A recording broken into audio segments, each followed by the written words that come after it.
हुजूर अलैहिस्सलाम ने मजमा सहाबा पे नजर डाली, फरमाया कि बताओ भाई वो कौन सा दरख्त है जिसकी मिसाल मोमिन की तरह है। वो ऐसा दरख्त है जिसके पत्ते ही नहीं झड़ते। हजरत अब्दुल्लाह इब्न उमर रदी अल्लाह तआला अन्हु फरमाते मुझे जवाब आता था कि वो खजूर का दरख्त है। कहता पीछे हटें आप, मैं बताता हूँ आपको इसका जवाब क्या। हजरत अब्दुल्लाह इब्न उमर कहते मुझे पता था कि वो खजूर का दरख्त है, लेकिन मेरे वालिद बैठे थे, अबू बकर सिद्दीक बैठे थे, मौला अली बैठे थे, सहाबा बैठे थे। आप फरमाते हैं हर एक मुझसे बड़ा था, तो मुझे मेरे अदब ने इजाजत नहीं दी कि मैं जवाब दूं।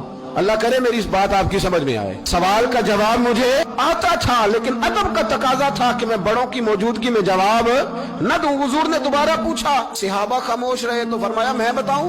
या रसूलल्लाह बताइए। तो महबूब फरमाने लगे वो खजूर का दरख्त है। नबी करीम ने हज़रत अब्दुल्लाह इब्न उमर की तरफ मोड़ के देखा, फरमाया मेरे गुलामों वो दरख्त है खजूर का।